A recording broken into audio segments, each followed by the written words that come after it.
एक बार की बात है। जादूपुर नाम के एक गांव में करतब दिखाती एक औरत एक रेड्डी के लिए गांव में आती है। आइए आइए मेहरबान कदरदान, खाइए रोहड़ा के ताजे ताजे केले। कभी खाए नहीं होंगे ऐसे केले। पीले पीले केले खाइए। ये कहकर रोहड़ा हाथों में 4 केले लिए उन्हें सर्कल में जोर जोर से हवा में उछालती हुई करतब दिखाती है, जिसे देखकर आसपास के सारे बच्चे अपने अपने मम्मी पापा से उस औरत के पास जाने की जिद करने लग जाते हैं। पापा, ऐसा तो सर्कस में बॉल से होता है ना, ये आंटी तो केले से कर रही है। चलिए ना पापा, देखते हैं। रोहड़ा एक पतली सी तार पर चलती हुई केलों से करतब दिखाती है। आते जाते सभी लोग बाहर रुककर उसके करतब देखते हैं और वाह वाही करते नहीं थकते। जैसे ही एक आदमी पास आकर उसे पैसे देने लग जाता है, तब वो कहती है, अरे नहीं नहीं साहब, मैं करतब तो बच्चों के मन को बहलाने के लिए करती हूँ। धंधा तो मेरा केले का है।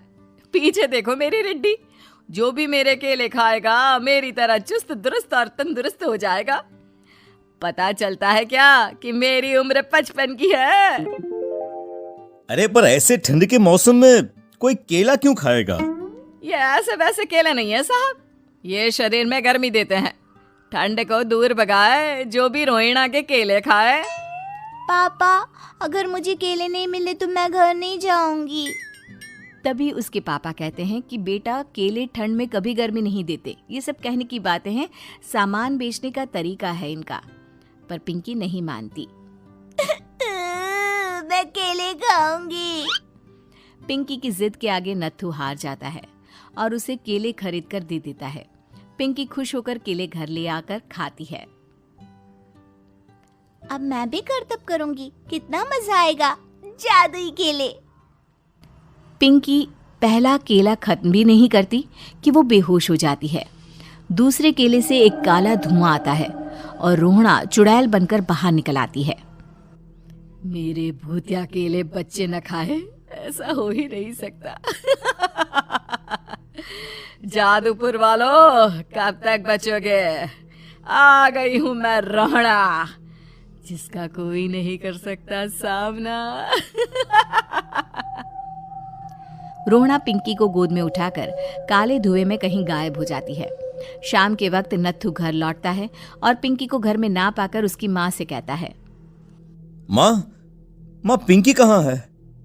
अरे बेटा, उसे तो तू सुबह करतब दिखाने ले गया था ना, फिर कहाँ वापस आए तुम दोनों? मुझे लगा तू उसे अपने साथ मंडी ले गया होगा। हे भगवान, मेरी बच्ची कहाँ गई? मैं उसे घर ही तो छोड़कर गया था माँ। नत्थू गांव के घर कोने में अपनी बेटी को ढूंढता है, पर उसे वो कहीं नहीं मिलती। परेशान होकर आखिर रो रो कर नत्थू हिम्मत हार कर घर लौट आता है। अगली सुबह रोहड़ा फिर से करतब दिखाने आती है और इस बार पिंकी की तरह रोनी केले खरीद लेता है। 50 रुपए दिए थे पापा ने, सारे पैसों की मैंने केले खरीद लिए हैं। अब मैं भी आंटी की तरह ही करतबबाज बन जाऊंगा। यही सोचते हुए रोनी केले खाता है और पहला अकेला केला आधा खत्म भी नहीं करता कि चुड़ैल उसके सामने आ जाती है। मेरे साथ चलने का समय आ गया है रोनी। ये तो बस शुरुआत है।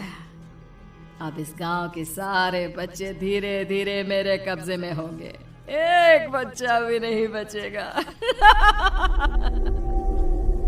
ये कहकर रोना रोनी को गोद में लेकर काले धुएं में अदृश्य हो जाती है। इसके बाद हर रोज गांव में से कोई ना कोई बच्चा गायब होता, पर ऐसा क्यों हो रहा है किसी को भी समझ में नहीं आ पा रहा था। रोज की तरह अपनी बेटी पिंकी की तलाश में नत्थू गांव के एक तालाब के पास बैठा रो रहा था। कहाँ गई मेरी पिंकी? शकुंतला के जाने के बाद एक वही तो मेरा सहारा थी। अरे उसकी आत्मा कोस रही होगी मुझे कि मैं अपनी बच्ची को संभाल भी नहीं पाया। नत्थू ये कहता हुआ रो ही रहा था कि तभी तालाब में से उसे शकुंतला की आवाज सुनाई देती है। कहाँ थी तुम शकुंतला? हमारी बच्ची और सारे गायब हुए बच्चे रोहड़ा के कब्जे में हैं। वो बच्चों को जो केले देती है उससे बच्चे बेहोश हो जाते हैं और उसके कब्जे में आ जाते हैं और वो उन्हें ले जाकर काली दुनिया में ले जाती है। पर वो ऐसा क्यों कर रही है? ये मैं नहीं जानती, पर उस दुनिया का रास्ता मैं आपको बता सकती हूँ। जहाँ ये नदी खत्म होती है वहाँ एक केले का पेड़ है, उसके नीचे एक दरवाज़ा है, वहीं से रास्ता जाता है उस दुनिया का। ये कहकर शकुंतला की आत्मा गायब हो जाती है। गांव के सभी लोग झुंड बनाकर उसी रास्ते से काली दुनिया में चले जाते हैं और वहां देखते हैं कि सारे बच्चे वहां काम कर रहे थे। पापा मुझे ले चलो यहाँ से। पापा पापा। सभी बच्चे अपने मम्मी पापा से लिपट जाते हैं। तो तुम लोग यहाँ तक आ गए? क्यों हमारे बच्चों को पकड़ लिया तूने?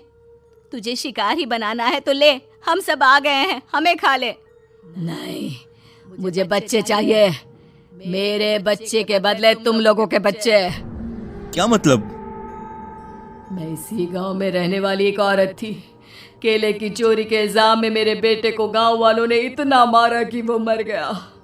उसी दिन मैंने ठान लिया कि गांव वालों का भी वही हाल करूंगी। कुछ दिन बाद बेटे के चले जाने के दुख में मैं भी मर गई और मेरी भटकती आत्मा एक चुड़ैल बन गई।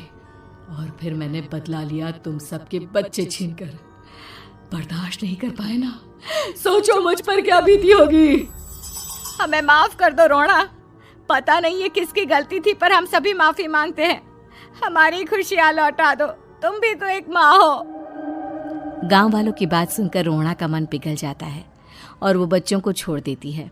उसके बाद काली दुनिया बच्चों के लिए जादुई दुनिया बन जाती है। अब कोई भी कभी भी वहां